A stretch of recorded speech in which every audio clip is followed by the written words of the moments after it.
Le prochain, ça va être Gauthier. Gauthier qui est juste là. Je vous montre faire un tonnerre d'applaudissements pour lui. Vraiment merci.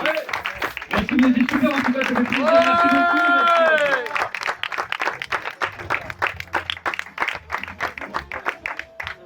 Merci. Bonsoir.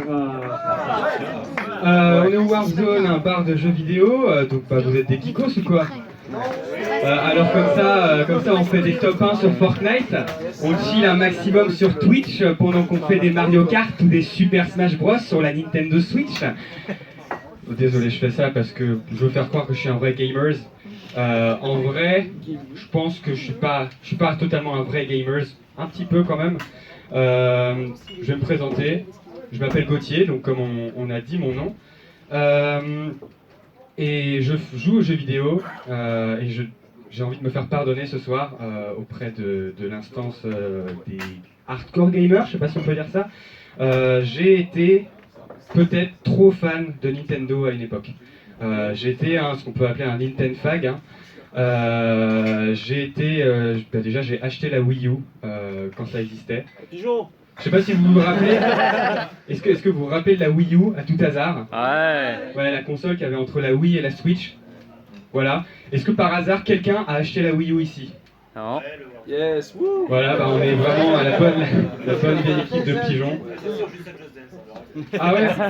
Figurez-vous que Just Dance sort encore sur Wii aujourd'hui. Et donc, je pense.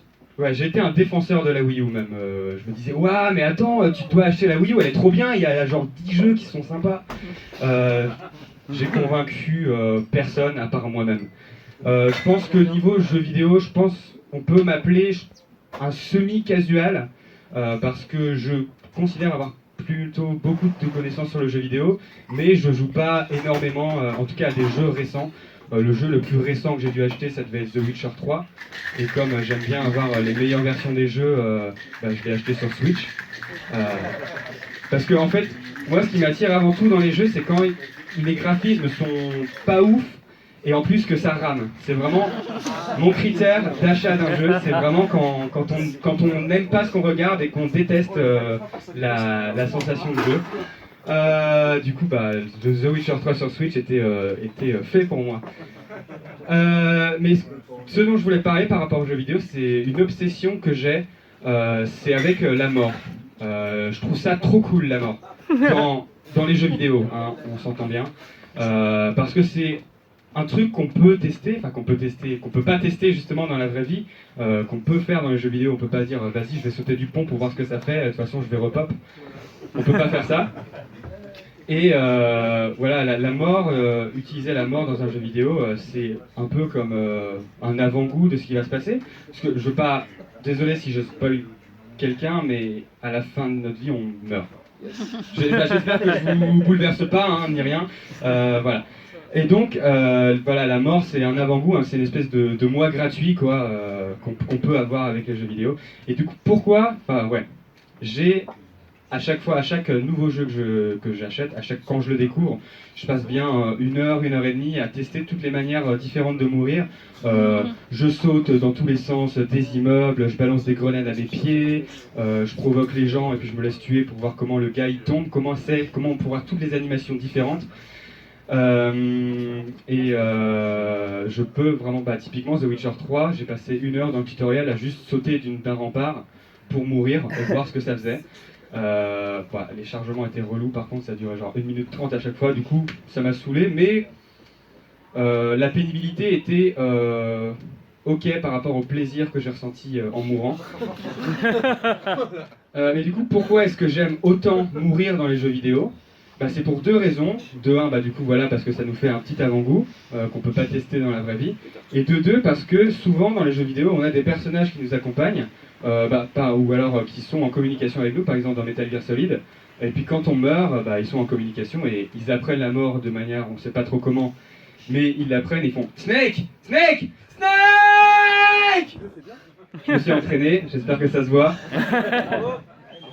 Bravo. Et donc, merci pour les deux applaudissements. C'était pas un appel, mais merci quand même. Et donc, vu que quand j'incarne un personnage dans un jeu vidéo, c'est un peu une extension de moi-même, voir des personnages qui sont tristes pour la mort de quelqu'un, ça me fait comme si les gens étaient tristes pour moi. Et donc ça m'envoie de l'amour, un truc que j'ai jamais reçu dans la vraie vie. Voilà. Mais du coup, par rapport à la mort dans la vraie vie, j'ai un truc ici. J'ai ça. Hop. C'est une ordonnance chez le médecin parce que on m'a donné une ordonnance pour du Doliprane et parce que je croyais que j'avais un cancer. En fait, j'ai eu mal genre à la poitrine pendant 2 jours et je me suis dit ok, tout de suite j'ai un cancer, je vais décéder dans 3 semaines maxi. Et je sais pas que je suis hypocondriaque, c'est juste que je fais attention. Et donc je suis allé chez le médecin pour être sûr qu'il n'y avait rien. Et finalement non, il n'y avait rien et même apparemment tout va bien.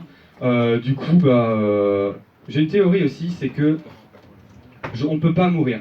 Enfin, on peut pas mourir dans la réalité dont on fait partie. Je sais pas si c'est compréhensible. En fait, je pense qu'il y a plein de mondes parallèles différents et qu'à chaque fois, il y a des actions qui se passent différentes. On a fait une décision à chaque choix qu'on a pu faire dans notre vie, on a pris un autre choix. Il y a des infinités de mondes parallèles où je me suis fait écraser par une voiture ou par un train comme une merde. Bon, ça m'empêche pas d'être une merde dans cette vie non plus, mais bon. Et donc ma théorie, c'est qu'on est tous nés dans la réalité où on ne va jamais mourir. Donc c'est pour ça, moi je vis ma vie dans le danger tous les jours. Tous les jours, au lieu de descendre par les escaliers, je descends de chez moi en rappel. Comme ça, j'aime bien vivre dans le danger. Et puis de toute façon, je vais jamais mourir. Et du coup, voilà, j'ai quand même été un peu inquiet par cette histoire de potentiel cancer.